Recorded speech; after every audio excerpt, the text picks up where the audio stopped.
Welcome to the Sample Chapter Podcast, the show where authors read a sample chapter from one of their books. Here's your host, Jason A. Meiske. Greetings, my friends around the world. Welcome to episode 96 of the Sample Chapter Podcast. Hey, this week we are sitting down with mystery suspense author Nora Wolfenbarger. Her debut book, The Promise, just came out a little over a month ago, maybe 2 months ago, and it is a riveting and very entertaining book, and I'm very happy to say that she's not only written a great book, but she's also a friend of mine. She's a member of a local writing group that I'm a part of, so getting to sit down and chat with her with the show was extremely fun and very informative. I found out. Learned some things I didn't know before. So stay tuned for that. It's coming up here in just a moment. You don't want to miss out. It's a great interview. So yeah, hey, welcome back, everybody. This is episode 96. We did take about a week there of just kind of taking a breath. I kind of needed the break. It was unintentional. Wasn't something I planned on. I would have said something ahead of time, but I found myself in a position of not being ready, not having things prepared, not having this episode prepared, in a way that I wanted to have it ready. So, I just ended up taking the time off, and gosh, it's just been so busy with work and preparing for the holidays. And I did have some time off for my knee surgery, and then it was my birthday last weekend. So it's just been kind of absolutely crazy here lately. And now we got Thanksgiving coming up here in a couple of days. But I'm still shooting for episode 100 to come out on December 10th. If anything changes, I will make sure to let everybody know. But it's coming quick, and man, there's a lot of great things going on. Contests are going on right now as we speak. And the buttons and sign-ups and all that kind of stuff I worked so hard on, none of it worked out. So I'm just making it nice and easy. You can email me at samplechapterpodcast@gmail.com and just let me know, hey, I want in on the contest. Maybe you don't have a specific thing that you want to sign up for. But the prizes are a $15 Amazon gift card, a $15 iTunes gift card. So you can use either one of those to go pick up some books that you're interested in, or, music. But you know what? This is a book show. Go get yourself a new book. Listen to this author today and go pick up her book. I also have the multi-device. It is the Logitech K480 Bluetooth wireless keyboard. I've talked about it here on the show before, and I love it so much. I'm gonna add one of those to the giveaway. So if you're interested in that, let me know that that's what you're interested in. And also my friends over at Scrivener, they're so incredible. They are also giving away a copy, not just one copy, but 2 copies of Scrivener. One for Windows and one for Mac. And these are going to upgrade to the Scrivener 3 when it's available. So if you want to sign up for that, if you've never tried Scrivener before and you're interested, make sure that you let me know you're interested in signing up for that, because that's all going underway now. You can also go to our Facebook or Twitter page, find the pinned posts there, and share that. Let me know in your, whenever you share that post, let me know what you're interested in winning, or maybe you're interested in all of it. Just say like, oh, I want all of the prizes. There will be only one prize awarded per person, so you can't win all of it. But each one of these prizes will be going out to one person each. So you can't win if you don't sign up. So get on over there and do that. And I'm giving you a bonus chance if you mention who your favorite author was so far. Your favorite author or favorite episode so far. If you mention that in your post and maybe tag that author to let them know that you heard them, then I'm going to give you a bonus. Put your name in there a second time for that as well. So there you have it. Get on over to Twitter or Facebook. Let me know that you want in there, or just shoot me an email and say, hey, I want in on the contest. So as for my writing, having that week the extra week at home after my surgery. I did get a ton of writing done. I finished book 1 of the Bandit series. That was great. Oh my gosh, it was so much fun to reach that. I wrote, oh my gosh, almost 5,000. It was over 4,500 words in like one afternoon. I just, it was the end of the story. I knew this was the ending, and it just kept pouring out of me. And I just kept going. I kept going until it was finished. And that was amazing. Such an amazing feeling. It's only my 3rd book now that I've ever written. My 2nd one is still being edited, and now here we are. 1st book in my sci-fi series is done.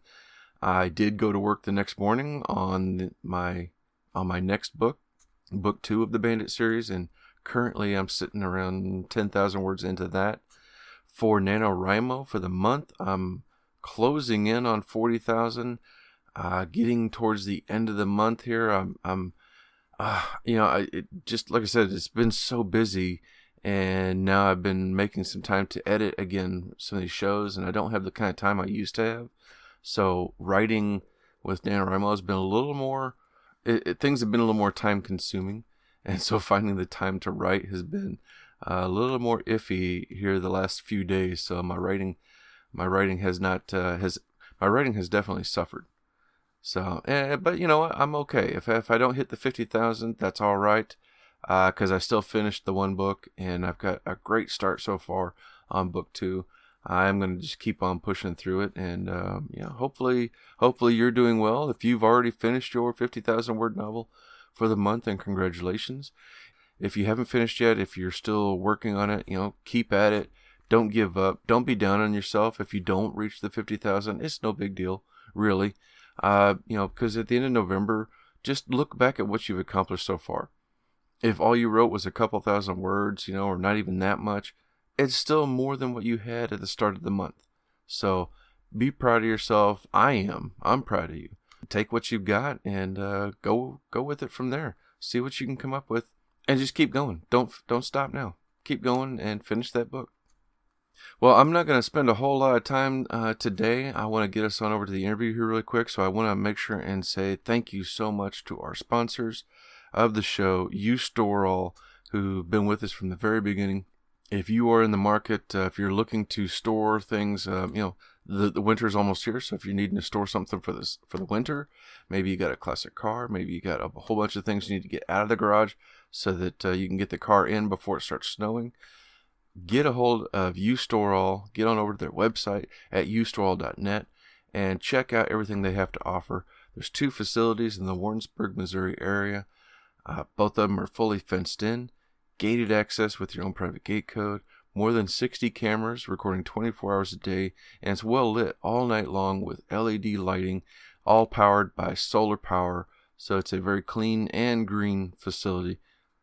A wonderful military discount, 10% off your monthly rate, and just they're just constantly coming up with new ways to take care of their customers. So check them out online at U-Tor-All.net. That is the letter U-S-T-O-R-A-L.net.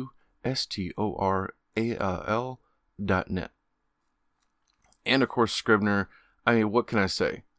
They've been fantastic. I absolutely love having them not only as a sponsor, but as my favorite writing software. I use them daily, and oh my gosh, just to have a sponsor like U-Tor-All and Scrivener, who both have donated towards the episode 100 giveaway, it is just amazing. And here we are with Scrivener giving away not just, like I said, not just 1 copy, but 2 copies, 1 for Mac and 1 for PC. So, what more can I say? They're incredible. Get on over and check them out online. You can do a trial of Scrivener. Download it, try it out for 30 days, see what you think, and then go from there. If you use coupon code CHAPTER, you get yourself a discount on your purchase of the regular version of of Scrivener. But of course, we also have this special giveaway going on, so let me know if you're interested, and who knows, you could win yourself a free copy of it. So make sure you click the links in the show notes so that way you can learn more about it. As I said at the top of the show, our guest this week is a friend of mine from our local writing group, Nora Wolfenbarger. Her debut book, The Promise, is a murder mystery. Came out about a month or two ago, and oh my gosh, she is just blowing it up. She's having a lot of success with it, lots of great reviews, and people are just loving this book. I swear, every time I look online at social media, there's Nora posing with more people who are just gathered around her booth somewhere that she's been selling the book, and people are eating it up. It's doing really, really well, and I'm so proud of her. We talk about how she wrote for many years in different genres before finding her voice in the murder mystery suspense category. How that kind of is what led to The Promise, and what happened behind that was essentially she read a book. She read a book one day that just kind of was like, wow, I like this book. I want to write like that. She's also a big supporter of libraries and how they support people who are less fortunate. Maybe they can't afford to purchase a book.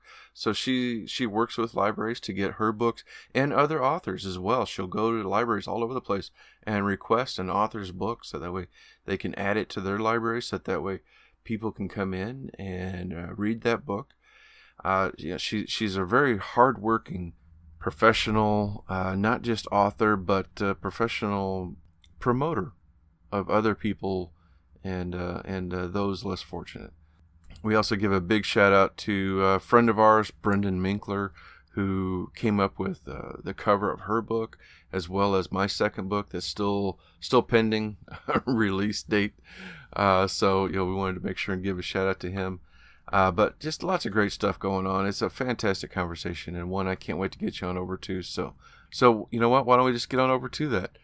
Right after a word from our sponsor, Scribner, we're going to hear that interview with Nora Wolfenbarger.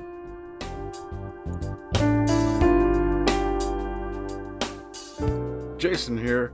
Hey, I wanted to take a moment and tell you about my favorite writing tool, Scribner. Now, I know you've heard about Scribner because their writing software has been embraced by hundreds of thousands of other writers like you and I, from the novice to best-selling novelists. The reason we all use it is because of Scribner's core concept to bring all the writing tools you use together in a single application. And with tools like automatic backup, character maps, project goals, and let's not forget that amazing corkboard, you can see why I use Scribner every day. As a bonus for Sample Chapter Podcast listeners, use code CHAPTER for 20% off your desktop version. Scribner writing software, built by writers for writers. Welcome back, everybody, to the Sample Chapter Podcast. Jason here, back after a little bit of a break. I am very excited because this week I'm getting a chance to sit down once again with another one of my writing club friends, Nora Wolfenbarger. She's got her first book, The Promise, that just came out a couple weeks ago, and I'm just so excited. Nora, welcome to the show. Thank you for having me. It's my pleasure. One of the things I've really come to love about doing this show is that not only do I get to talk to authors around the world, but also get to talk to my friends from their group and get to know more about them, because we'll get together at the club and we'll read samples from our books or what we're working on. But I never really get to hear a whole lot of behind the scenes and what was the thought process to it. So I'm really looking forward to this with you and The Promise. And congratulations on the first book. Thank you very much. It's been a journey, but it's been a rewarding journey. I'm very happy with the results. Absolutely. Well, I've been having a lot of fun watching you online on Facebook and on Twitter with all your posts and events that you're doing everywhere. And it just seems like you're doing really well, and I couldn't be happier for you. Well, it's really exciting. I've been just so pleasantly surprised at the response to the story.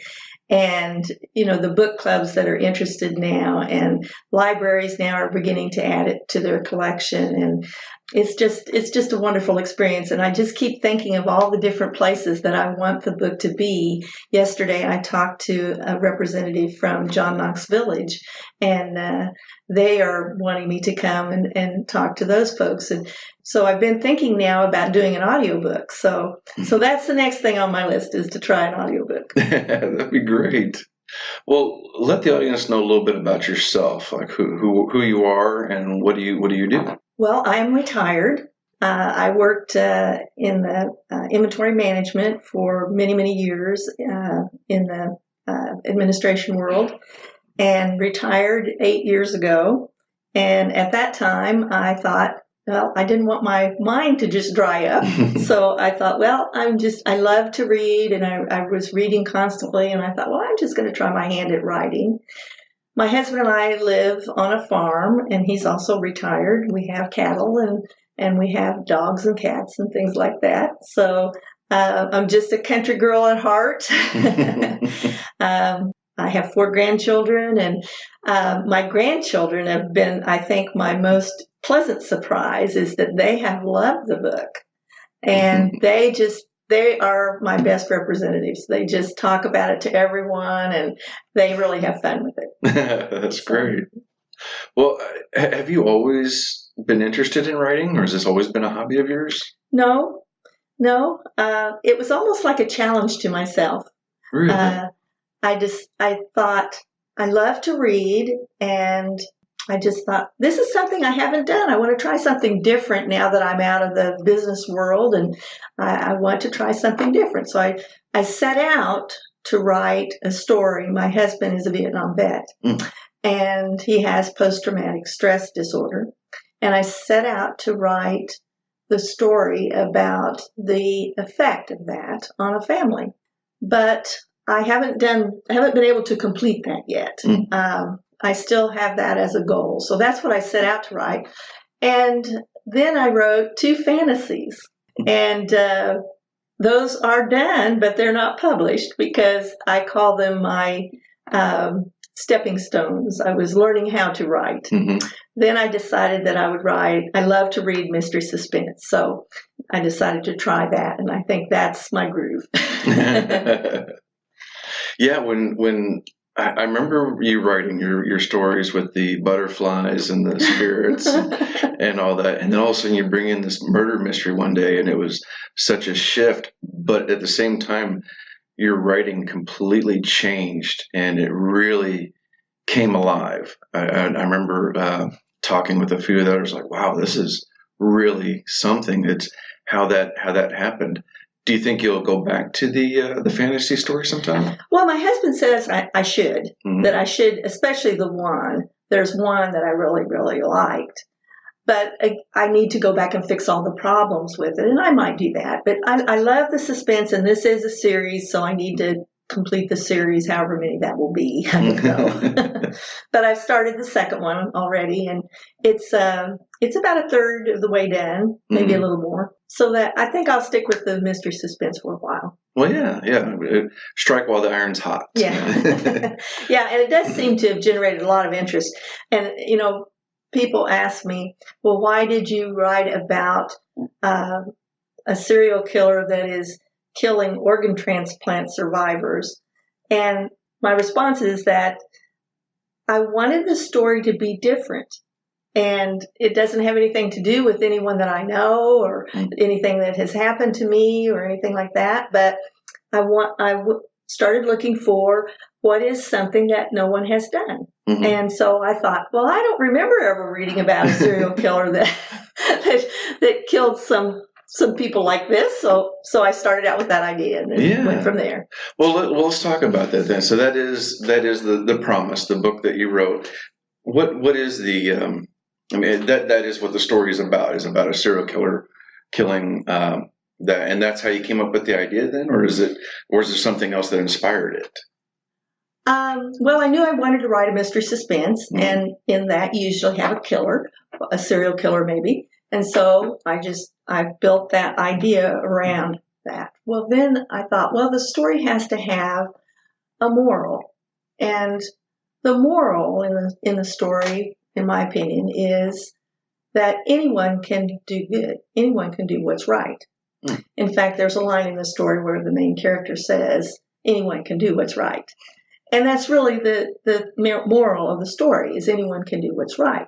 Well, choosing to do what's right is based on a young boy who made a promise to his grandfather on his deathbed. and how he carries out that promise as an adult. And as an adult, the main character is a homicide detective. But behind the scenes, he's a lot more than that. And he establishes a shelter for abused women. And he has a group of ladies that help him behind the scenes, and they're called the Blackbirds. And he is always doing something unusual for someone who is underprivileged or handicapped or abused or something like that. And so the story, the promise, is carried out through the whole book. What the promise is, which you'll learn right away, and then how he executes that. Okay. So. All right. Well, it sounds amazing. And like I said, the response seems to be extremely positive. And I do want to give a special shout out, too, because we have something in common in that my newest book that is not out yet, and then your first book, we both have the same cover artist, Brendan Menkler. Oh, yes. So, Brendan, you did a great cover for yours, and then mine's coming soon. So, that was really cool, too. Yeah, actually, I had a big poster made of the cover. And when I am doing book signings, that is one of the things that attracts people is the cover. They like the colors, but they like just the picture and that it's so simple. It clearly, it just draws them to the book. Right. And once they get closer, then, I can sell them the book. Yeah. And of course, listeners are going to be able to see the cover. If you go to the website, or if you're listening to this on YouTube, then you see the cover right there in front of us. It's really intriguing and raises your curiosity of what is going on with this bird in the hand, and is that blood in the hand? And it really gets your curiosity to want to know what's going on. So yeah, Brendan, thank you so much for that cover, and of course for mine once that comes out. Well, one of the interesting things that in talking with folks that have read the book, so far I have not had one person say that they knew who the killer was until they got to the very end. So, that's great. So that's kind of fun. Yeah, I remember in Writing Club, and you would bring in portions of it. We're always trying to figure out what's coming next, or who's doing what, or who is the killer, or whatever. And everybody in the group, and you especially, have been very good about, nope, not going to give that away yet. Well, you have to read the book to know that. What can you tell people now that you've published a book and you've gotten that experience under your belt? You're working on your second one. What can you tell advice would you have for a new author still trying to get that first one done? What would you say to somebody like that? I would say if you're in the process of writing, don't have it finished, just write something every day, even if it's just one sentence. Write something every day. Keeps your mind focused on the story. Sometimes you will find that just a line or two will excite you. Will say, oh, I like that. And you'll write 2 or 3. Pretty soon, you're moving the book along. Once you have it finished, the greatest advice I can give is to have it edited. Hire an editor if you have to, but to get an editor who understands writing, understands the business of creating a book and a story, and have that book edited probably 2 or 3 times. But I went through my book at least 6 times before I published it. The editor went through it twice, and then I had several other beta readers that went through it. But my best advice is just keep writing. Yeah, and the editing's a good idea, because we become blind to what we've written after reading it so many times. I know, like for me, I think I'd been over it 10 or 15 times, and I just said, that's it, I'm done. I hit publish, and then promptly my wife was looking at it going, what did you do? This is terrible. Why did you publish this already? So yeah, fortunately, Amazon allows you to fix that. So I was doing a lot of fixes for first few weeks, but yeah, good advice. Well, your book is really good. I've enjoyed reading it. Thank you. Well, I give all credit to my wife for the editing and helping out with that. I give credit to my husband in my story. I like to put odd things in my story. Animals or cars or trucks or tractors or something like that. And my husband, he's a car enthusiast, so he has helped me develop the character of the car. Oh, okay. And so there's a Studebaker in this one. My new book has a tractor in it that is kind of interesting. So I just like to give the story a little different twist, something that you might not think of every day. Yeah. So. Well, what do you think it was? Because like we said, you had been writing these fantasies that were magical and very lovely, and then you totally changed gears and came in one day to writing group with The Promise and what you were working on. What do you think it was that turning point for you that changed? Well, I think two things happened. I had entered several contests with my other books, and I wasn't getting positive response. And I had, at that time, I was seeking the traditional publishing route. And I got someone to look at it, but then it didn't go any further. So I felt like, well, this just isn't maybe what I should be doing. Well, then I read a book, and I loved the book so much. And I thought, oh, I want to write like that. And so I decided I would try it. And that's kind of what moved me in that direction.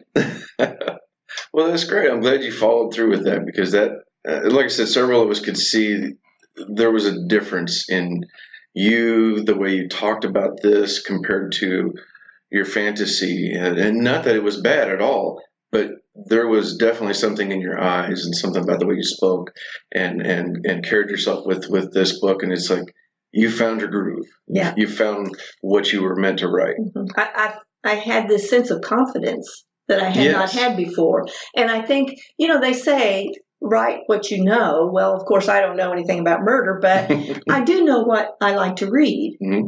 And so I've kind of decided, well, maybe I love those kinds of books, so why not try that? Yeah. And it did.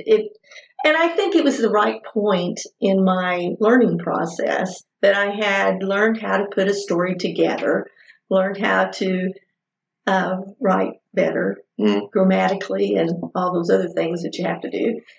And creating the characters was so much easier. So again, I think it had to do with so much of what I like to read. Now, I like a good fantasy too, but writing one is not my strength. I can see it now after 8 years. Well, and I think that was something inspiring too, that you and I both have the same experience, that we wrote for many years before our first books came out. And it was frustrating at times. It was wondering, is this going to happen? Is this going to take place?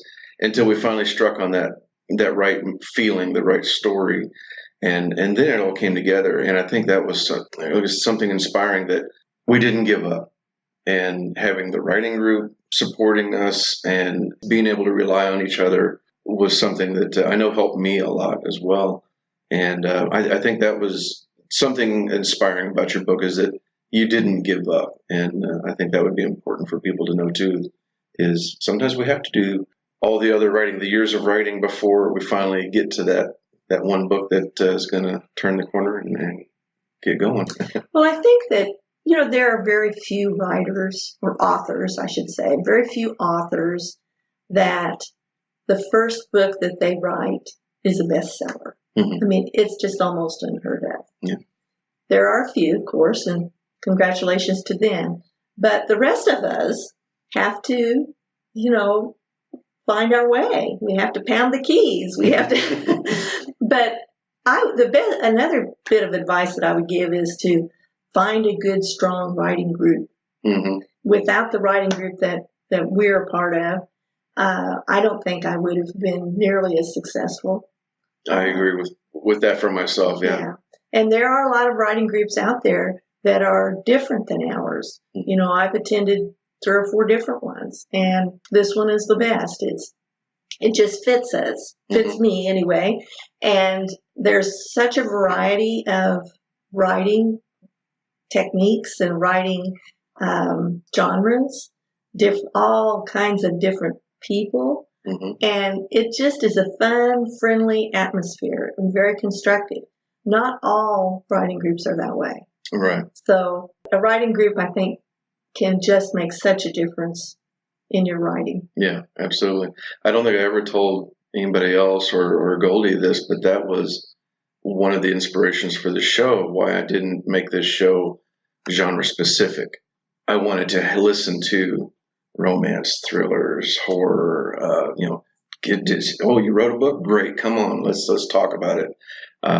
Because that experience with getting together each week, and so we've got somebody writing a vampire story, and then some, a fantasy. We've got all kinds of stuff from week to week. Memoirs, yes, scripts, and I've always loved the variety. And when I got to thinking about this show, I thought, yeah, I'm going to continue that idea. I think that's people everywhere will find something. Maybe this week. This week I think they're going to love your book, but maybe poetry. I had a couple a while back. Maybe they're not interested in that, but they want a thriller, or vice versa, or something like that. And there's always something available for people to find. And I couldn't agree more. This group has been incredible. And there's such a variety of levels of writing. There are people where I was when the group started that, I didn't know very little really about writing.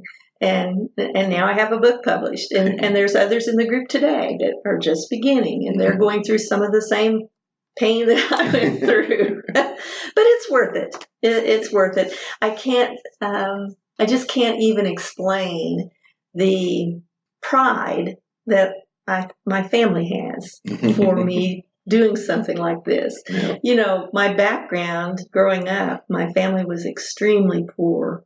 Not one person in my family graduated from college until I did. That includes cousins and aunts and uncles and brothers and sisters. And I didn't graduate from college until I was in my 30s. So to now have a book published is like putting stars in their eyes. So that makes me feel good that's at least a small legacy that I can leave for my family. Absolutely. Well, where can people find and follow you online? Well, of course, I'm on Facebook and I'm on Twitter. My books are available on Amazon. They are available ebook, paperback, and if on Kindle Unlimited. Mm-hmm. I have some available on hand.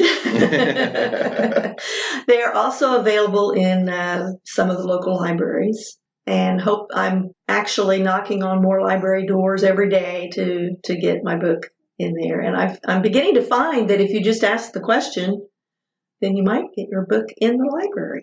And I thought we were talking about that before we began the show. I thought that was fantastic, that something that you're helping promote with the other authors is go to the library and ask for these books. And there's listeners, there's a new book on this show every week, and some of them are bestsellers and some of them are not yet.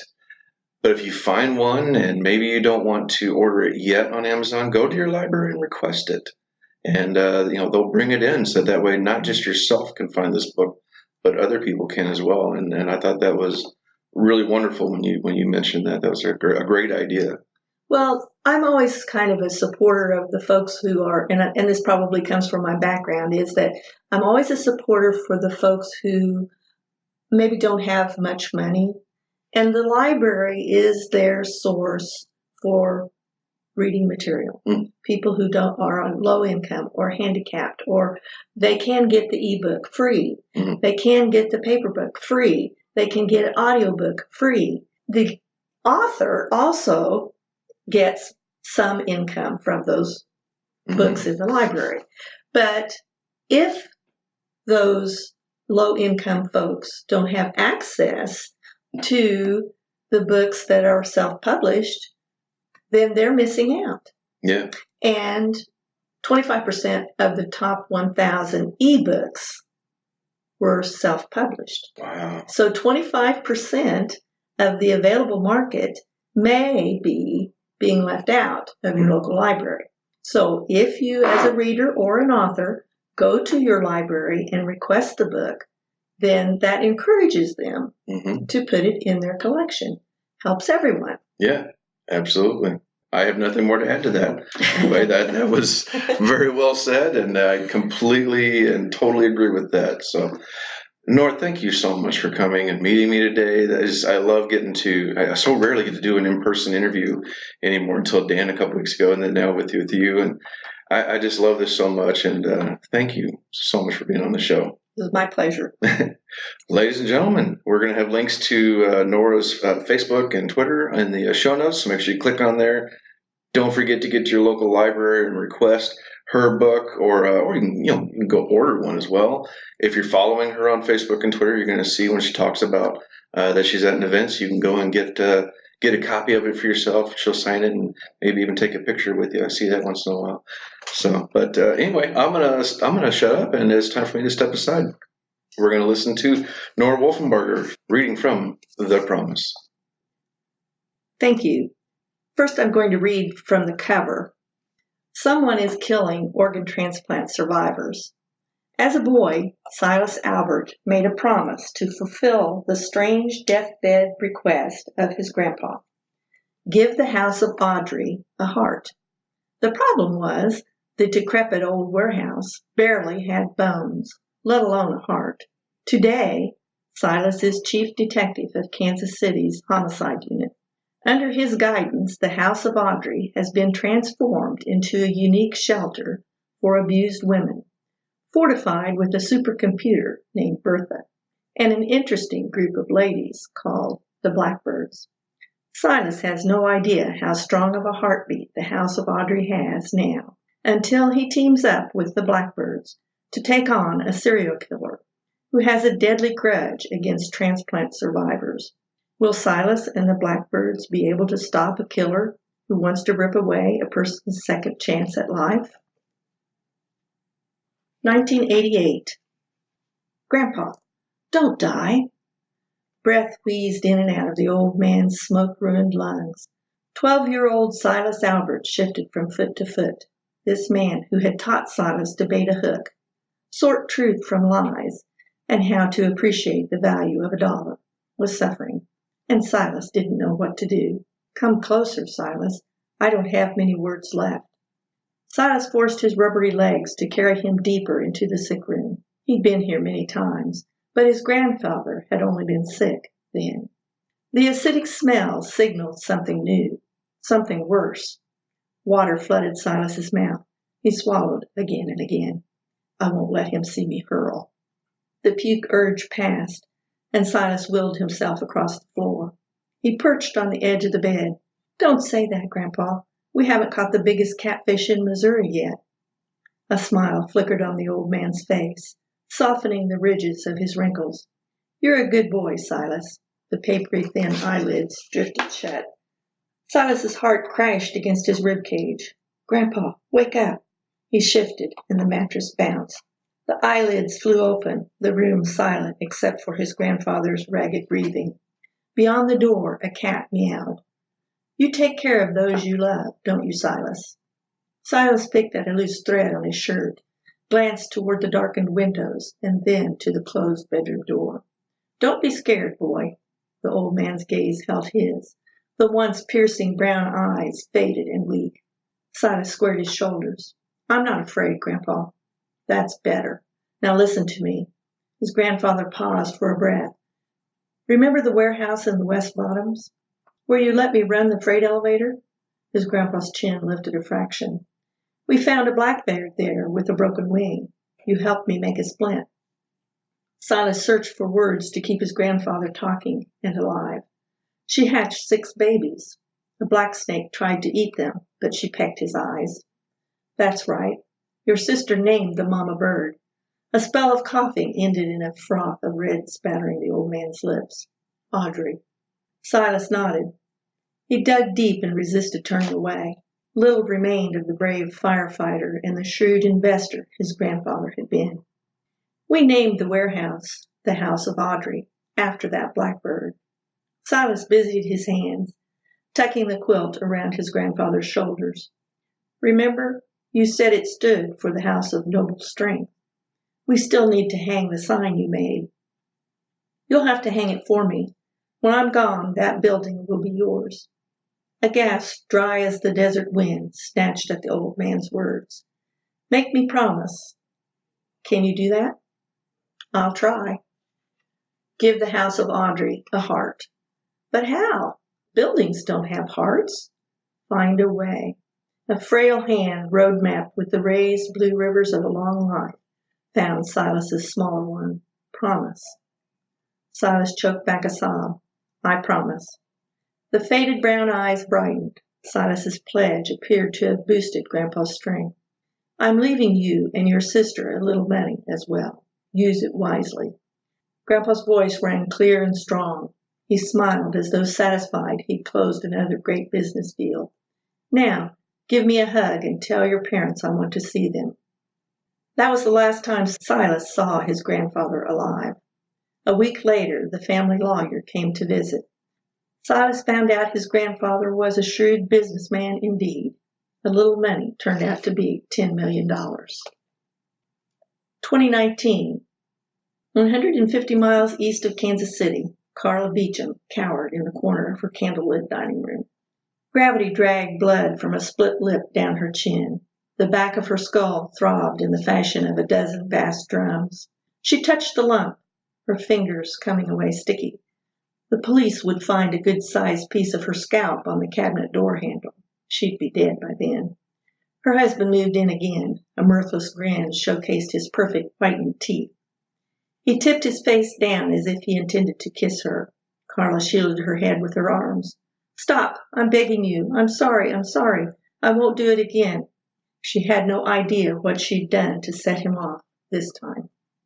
Hot breath fanned her skin as his vile laughter filled the room. You don't look sorry enough. Not yet. Russell's fist slammed her ribs. She buckled and fell to the floor. Moans burst from deep in her throat. A vicious kick landed the toe of his handmade Italian shoe in the pit of her stomach. Fiery pain exploded through her body. Vomit squirted from her mouth. She rolled on her side and pulled her knees to her chin. He moved again, and she peeked to see if he was picking up the gun from the table where he'd left it earlier. Instead, her husband picked up a plate of food from the cherry dining room table. You expect me to eat this? He screamed, dumping the contents on her head. So, today, the food was the problem. She expected the plate to slam into her skull next. Instead, he stroked the fine bone china as though seeing it for the first time, then carefully returned it to the table. Of course, Russell Beecham III wouldn't break a piece of his mother's precious Wedgwood. A cool draft touched Carla's skin. The candle flames flickered as the table she'd so carefully set for her husband spun. She squinted her one open eye, to settle the rotation. A gasp burst from her throat as 3 human figures slipped out of the shadows. Masked and clad in skin-tight black clothing, they glided soundlessly toward her. For a moment, hope of help rose in Carla's chest, and then faltered. Was she so confused from her injuries and so desperate to escape Russell's battering that she imagined a rescue? Her heart filled with despair. With her luck, Russell had arranged a new and horrific way for her to die. At her husband's direction, guns, knives, or a taser would appear from the multiple pockets and holsters worn by his henchmen. Or these were black angels, and she was already dead. The devil's helpers here, assigned to throw her into hell. The lead figure broke the silence. Carla? The sound was low, throaty, and clearly female. Carla whispered, Am I dead? Her husband spun toward the stranger's voice, slack-jawed. Who are you? How dare you break into my home? His eyes turned deadly. Do you know who I am? Battle-ready, the fighters created a human wall between Carla and her husband. You are nobody when you abuse another. Defiance in a soft falsetto exposed a don't mess with me attitude and a second woman. Carla struggled to raise herself to one elbow. Her muddled brain attempted to sort good from bad. She wasn't dead. The pain was too great. Good. These women dared to stand between her husband's fists and her. Another good. Help me, she begged. We will, the second woman replied. No, you won't. Russell Beecham's voice was cool and controlled. My wife had an accident, that's all. Abuse is no accident. The outline of the third warrior wobbled in Carla's vision. Even with only one good eye, she recognized curves that men didn't have. Russell raised a hand, a gun held tight in his grip. Maybe not. Neither is breaking and entering. You just gave me the excuse I needed to get rid of this worthless cow. Here's tomorrow's news. Man protecting his home from intruders kills his wife by accident. Sad. Oh, I almost forgot. The burglars were killed as well. Not this time. Gloved in black leather, a hand snuffed out the candles. Carla cradled her ribs and curled into the fetal position, anticipating a gunshot. Her heart pounded, the scrape of leather across the floor, thuds followed by a grunt of pain, and the overhead light switched on. Carla blinked. Her husband lay on the hardwood floor, bound and gagged. A breath of time passed. Her abuser's eyes bulged. He bucked and twisted, but the restraints held. The wood beneath Carla's body vibrated with his rage. A warrior knelt at her side. I'm sorry we didn't get here sooner, the woman said. Where are you hurt? How did you know I needed help? Carla gasped through the pain racking her body. Someone who cared called a hotline.